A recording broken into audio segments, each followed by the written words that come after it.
Hi, everybody. My name is Karl Darden, and I'd like to welcome and thank all of you for joining us today on Navy Sports Central. I'm your host, and this is the official podcast of the Navy Sports Nation, where we take a deeper dive into Navy sports.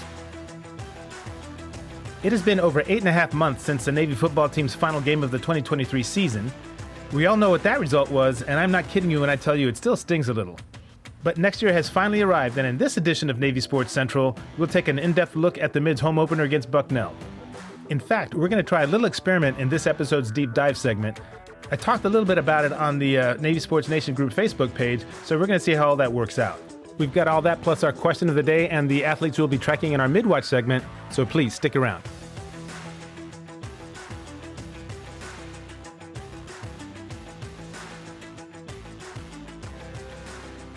All right, it is great to have you with us today as we get ready for another season of Navy football. So whether you follow the show or this is your first visit, thanks for taking the time.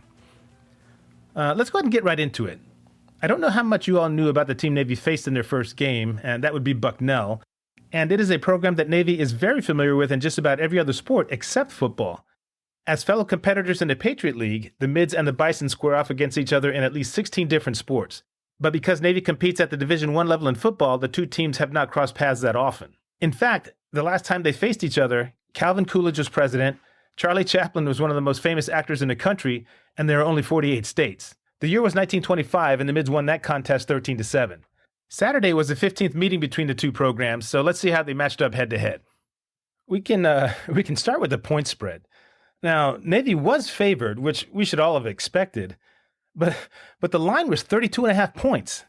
32.5. Now, granted, Bucknell is not as strong an FCS program as, say, like Delaware or even North Dakota State, who almost beat Colorado. But I'd be very curious to know how the odds makers landed on that number. Don't get me wrong. It's great that the betting gurus thought so highly of the Mids, even though they entered the game with so many questions on offense. But we hadn't seen this new hybrid wing T offense in real time. And if you factor into that, first game jitters and an opponent who wasn't making the trip to Annapolis just to get embarrassed, 32.5 points seemed like a lot. And then going back to last year, the Mids averaged just over 17.5 points a game. So with an offense that was sight unseen, the folks in Vegas were saying that this new system could at least double the team's point production against this FCS opponent. I just don't know if I could have gone out on that limb. But I will say that I'm 100% okay with being wrong on this one. All right, now let's take a look at who we saw on both sides of the ball. Obviously, Blake Horvath got the start at quarterback. I don't think that came as much of a surprise. Horvath has done a solid job learning Coach Cronic's system going back to the spring, and that continued into the preseason practices. His passing has gotten a lot more accurate, he's making good decisions with the football, and he's got good running instincts. We'll get into how he did a little bit later. Moving on to the all-important offensive line, that group you all saw was led by senior Connor McMahon at left tackle. He is extremely durable, having started in each of the team's last 22 games. McMahon is joined by his classmates Brent Self at center and Javon Boughton at right tackle. Junior Ben Purvis will be at the left guard, while sophomore Cam Nichols earned the starting job at right guard. Just like any other offensive scheme, the hybrid wing T's success will depend on how well the offensive line can execute consistently on each play. Last season, pre-snap penalties resulted in the Mids getting behind the sticks early, and they had a tough time digging themselves out of that hole.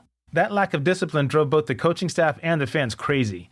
In their best seasons, the offense had several games where they might have gotten flagged for maybe 5 or 10 yards a game.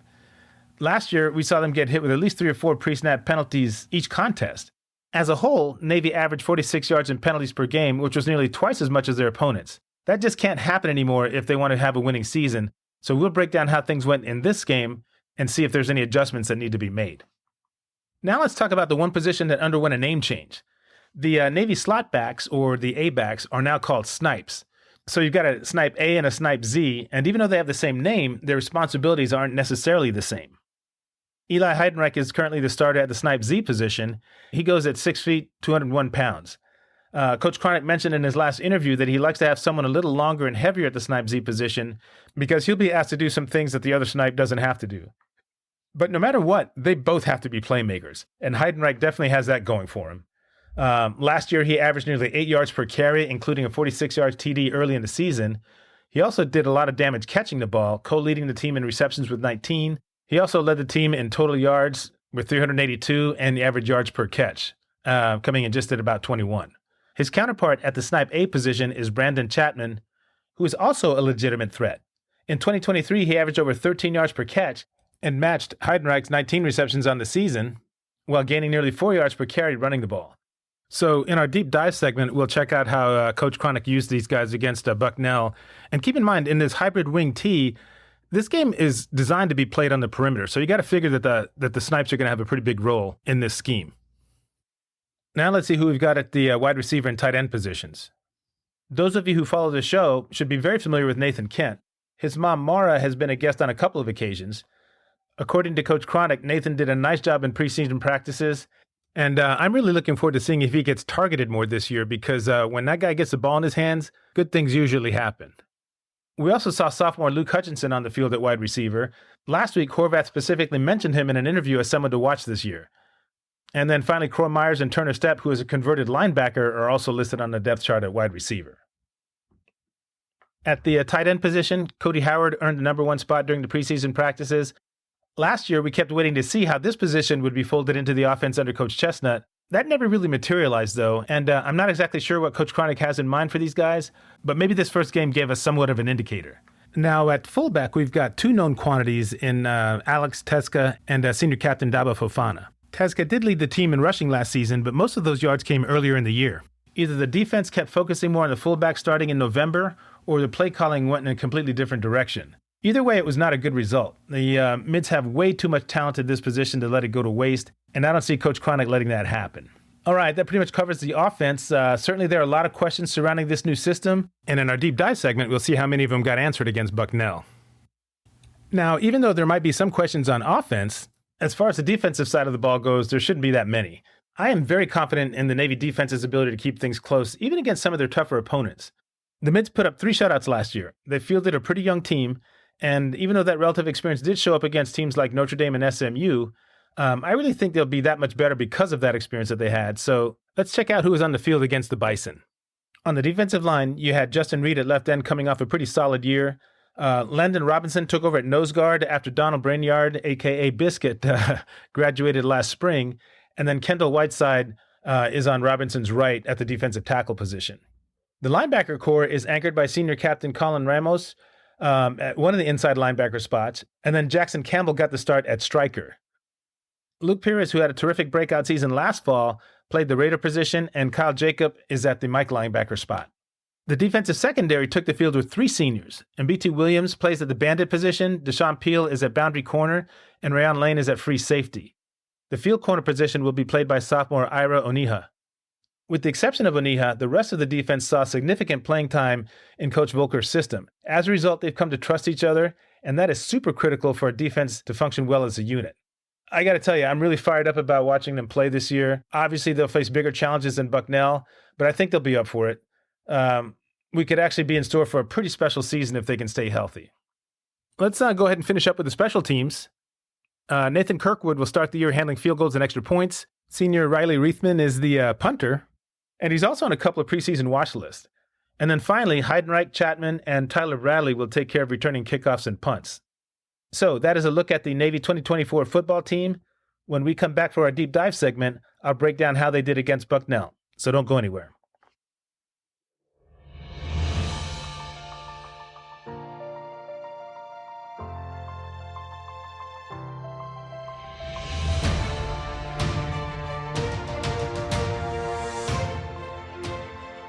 All right, we are back to take a look at what I would call a solid 49-21 win for the Mids in their home opener.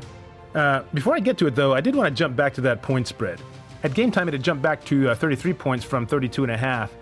And I'll be honest with you, when I saw it the other day, I thought whoever set those odds were smoking crack or something, because I just didn't really think that there was any reason to favor the Mids by that much. But I'll be darned if they didn't pretty much get it right. The Mids were up by 35 with less than about 30 seconds to go, and Bucknell just happened to punch it in for a touchdown on that last drive. So I hope there weren't too many of you who picked the Mids to cover, even though they probably should have.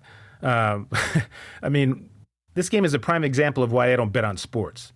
1 minute, it looks like you're going to win a bunch of big bucks, and then in the next second, it just all disappears. So no thanks. I did get one text message during the game, and that came from my classmate Ginger Rice, and Ginger's down in Raleigh, North Carolina, which coincidentally I used to live. But anyway, I'll go ahead and read it for you, and then I'll make my comments as well. So Ginger says, watching the game and really enjoying it. A few comments. Too many penalties, especially on the chop blocks. And obviously we need to work on that. Passing game looks pretty good. Nice block on the field goal attempt. Obviously, Bucknell is not a very strong team, but I think we look a lot better than last year. And certainly that's true, especially if you go ahead and compare apples to apples, because I remember last year when the Mids played Wagner, yeah, they did win the game 24-0, but it was kind of an uneven performance. The offense didn't look all that smooth, but they did tack on one final touchdown in the fourth quarter. Defense played great, shutting them out. But certainly on offense, the team was a lot more productive and a lot more efficient than they were against the FCS opponent last year. So, Ginger, thanks so much for the text message. And you are spot on when it comes to the penalties. I had a chance to look at that a little bit. The Mids were penalized 7 times for 55 yards, including those 2 illegal chop blocks that you mentioned. And then you had another one for holding and 1 false start. The other 3 were defensive offsides. So clearly there's a lot to clean up there. And that has to happen before we face Temple. Otherwise, it could be a real long afternoon. Now we can go ahead and work our way through the game. And what I did was I had my phone out and I was basically just kind of making some comments here and there just so I could remember what I wanted to talk about. And I can tell you after the first, 4 or 5 minutes of game time, I'm just like thinking, oh my God, here we go again. Because, kickoff goes out of bounds, right? And then they got the Bison on the 3rd and 6. And there's a miscommunication on defense that resulted in that first TD. I mean, that guy couldn't have been more wide open. There was not even a defender in the screen. So now they're down 7-0. They get the ball back and then bam, 3 and out, just like that. And the first thing that popped into my mind was, here we go. It's Delaware all over again from 2 years ago. And luckily that didn't turn out to be the case, because once you kind of started getting into the game itself, I mean, you could see the defense getting into their rhythm, right? And I don't know, maybe with about 5 or 6 minutes to go in the first quarter, I got this sense that the defense was pretty much in sync. And I just didn't think that the Bison would give them many more problems the rest of the way. And that's pretty much what happened. They were held to 160 yards passing the rest of the afternoon. And a good chunk of those came in that very last drive when the game was already decided. The Navy defense allowed basically 3.4 yards per carry on the ground. And then they also rung up 7 tackles for a loss and 4 sacks. On top of that, they forced 2 turnovers that led to a couple of touchdowns on offense. So as far as I'm concerned, the Mids pretty much did what we all expected on defense. And I'll go ahead and highlight a couple of the individual standouts a little bit later on. Now, moving over to the offense, obviously there was a lot of anticipation around Coach Cronic's new scheme. And the one thing that I noticed almost right away was the emphasis on attacking the perimeter, which is the whole idea behind this hybrid wing T. I actually lost track of how many jet sweeps the Mids ran, and most of them were pretty effective, especially when they ran to the right. Horvath also picked up good yards when he followed the fullbacks on a similar play. The bottom line was that phase of the run game worked pretty well, and we saw the kind of impact a player like Eli Heidenreich can have. That touchdown he scored in the third quarter was just a really nice piece of running. I knew the guy had speed, but I didn't realize that he was so shifty, especially in traffic. And his partner Brandon Chapman at the other snide position had a big play on that screen pass that went for 42 yards and a touchdown. Now, when I went through the depth chart in the previous segment, I mentioned that both Heidenreich and Chapman were playmakers, and they certainly lived up to their reputations in this first game. The 2 of them accounted for 170 of the team's 437 yards on offense. The other thing I wanted to mention on the offensive side of the ball was the Mids' ability to extend the drives. Last year, their third down efficiency was just horrible, and I don't remember where they ranked in the FBS, but it was not good. But against Bucknell, they converted on 10 of 17 third down opportunities, and also they were 1 for 1 on fourth down. So certainly a huge improvement there in game 1. Obviously, that's not a big data set, but hopefully they'll continue to improve on that as the season goes on. So from here, let's go ahead and talk about the quarterback play. I mean, there's no way we can break down a game without looking at that. And overall, I thought it was pretty decent. Blake Horvath did a nice job running things. I did wince just a little bit when I saw him miss a wide-open Heidenreich in the end zone in the second quarter. But to his credit, he came right back to him on the very next play, and he threw a really nice pass. I mean, it was much tougher to execute than the previous one. He dropped it in right over the defender, and Heidenreich went up there and got it. So that was a nice job. Horvath has shown that he can make the throws, and now he just needs to be more consistent. Braxton Woodson also ran the offense pretty well after Horvath had to leave the game in the second half due to leg cramps. The first thing I noticed when he started throwing the ball was comparing how both he and Horvath deliver it. I mean, there is definitely less reaction time when Woodson is throwing it to you, and I'm sure that the receivers have to get their minds right when he comes in because that ball's going to get there very, very quickly. Anyway, it was a very productive day for Horvath. He was 7 of 12 through the air for 108 yards and a couple of touchdowns. He also ran for 33 yards on 7 carries. Woodson completed 3 of 7 for 65 yards and the 1 TD to Heidenreich that I had mentioned earlier. So a good start for the Navy QBs overall. We even had a chance to look at one of the freshmen there. But the level of competition jumps up considerably next week against Temple. That game is always a slugfest, and the Miz are probably still pretty ticked about losing to them last year. My hope is that they not only win the game, but they come out of it without getting too beat up physically. I didn't want to forget about the fullbacks. Both Dabo Fofana and Alex Teska were really tough running the ball, and they also made some outstanding blocks in front of Horvath on a couple of those runs around the right side. I did think it was pretty funny that the guys calling the game took so long to realize that it was Fofana that scored that first touchdown instead of Teska. I know that the numbers 45 and 46 are pretty close and it's easy to mix them up, but they didn't catch that mistake until Teska scored early in the second quarter, and it was actually pretty obvious that somebody had to point it out to him. I mean, they didn't catch it on their own. So anyway, I just had to throw that in.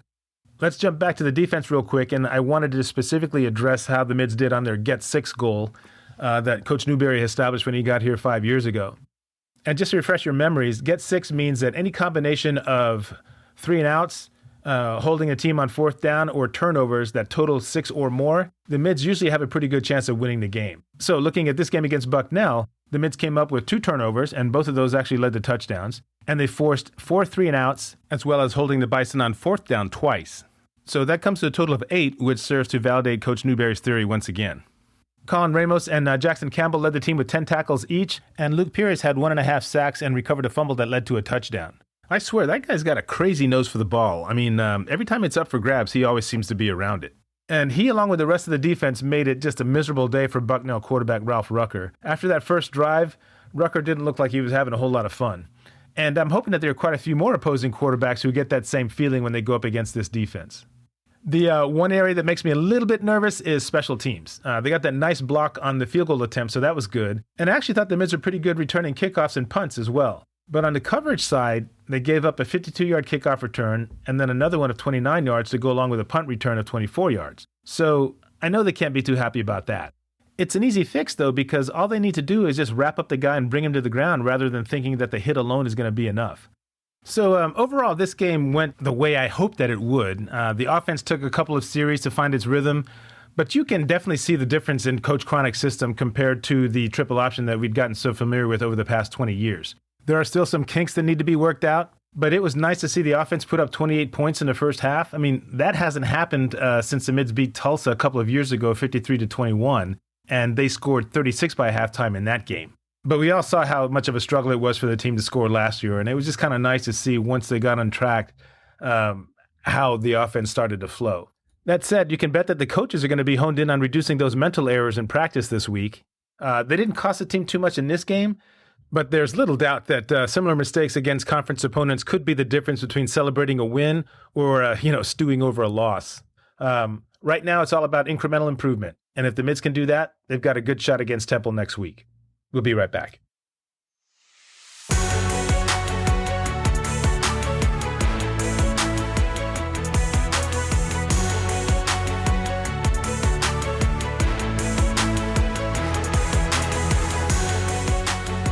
Thanks for staying with us on Navy Sports Central. Karl Darden here with you, and now it's time for our question of the day. Let's go ahead and check out the responses from the one on our last episode. You may recall that Coach Keith Purrier from the women's tennis team joined me to talk about their terrific championship season. And here's the question I put out there. What is the longest home match winning streak for the Navy women's tennis team in dual meets? Is it A, 11, B, 17, C, 20, or D, 23? It looks like the highest vote getter was C, 20 matches. 67% of those who responded went with that number. 17% chose A, 11, followed by 16% who selected B. And that was 17 matches. There were no takers on D, which was 23 matches, and actually that turned out to be the correct answer. The Mids began that home match winning streak on February 2nd, 2013, and they didn't lose another one for the rest of the year. In fact, it stretched into the following season before they finally dropped a close match to James Madison on February 8th, 2014. So, thanks to all of you who answered that question, and I wanted to give a special shout out to my classmate Tom Callahan, who responded by texting the show directly. The company that hosts my podcast is always coming up with cool ways to increase engagement, and I really like this one because it's a chance to get your thoughts about the game and include them in the show. So don't be shy, I'd love to hear from you. Now let's look at the question for this episode. Those of you who watched the Navy-Bucknell game heard that the win over the Bison was the first time since 2019 that the Mids had won their opening game of the season. So here's the question. Going back to 2002, when Coach Johnson took over the program, what was the most number of years in a row that Navy's won their first game of the season, either at home or on the road? Is it A, 3, B, 4, C, 5, or D, 6? Take some time to think about that one, and you can get back to me either by texting the show or going to the Navy Sports Nation group Facebook page. I look forward to hearing what you guys have to say on that one. Okay, before we finish up, I did want to pass along the names of the athletes we will be tracking throughout the fall in our Midwatch segment. For the women, it will be Amanda Graciano. She is a senior who plays both forward and midfield position for the women's soccer team. Amanda started 15 games last year and finished tied for 4th on the team in points. This season, she's off to a pretty quick start, picking up 2 goals and an assist through 5 games. Her ability to play 2 positions gives Coach Karen Gabera some really nice options, so I'm looking forward to the impact that Graciano is going to have throughout the year. For the men, we'll focus on the sprint football team, and we're going to cover 2 guys named Luke. One is a sophomore who will take over at quarterback. His name is Luke O'Connell, and he's from Darien, Connecticut.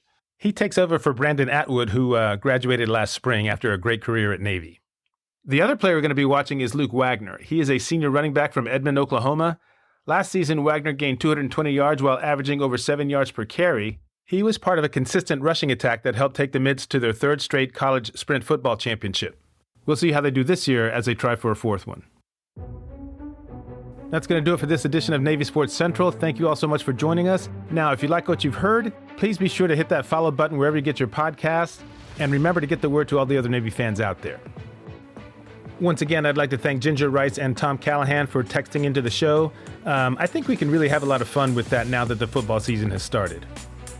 Our question of the day continues to be a show favorite. You can get in on that by joining the Navy Sports Nation group Facebook page and giving your answer to this week's question. You can also respond by sending us a text. All you need to do is click on the link in the show notes. And just a quick reminder, the views expressed on Navy Sports Central are my own and do not reflect those of the U.S. Naval Academy or Navy Athletics. By the way, the music used in Navy Sports Central comes to you courtesy of Audio Jungle. This is a great site for purchasing the rights to use the music from thousands of artists around the world, and those featured in the podcast will be credited in our show notes. Talk to you soon, everybody. Until next time, this is Karl Darden. Go Navy, beat Army.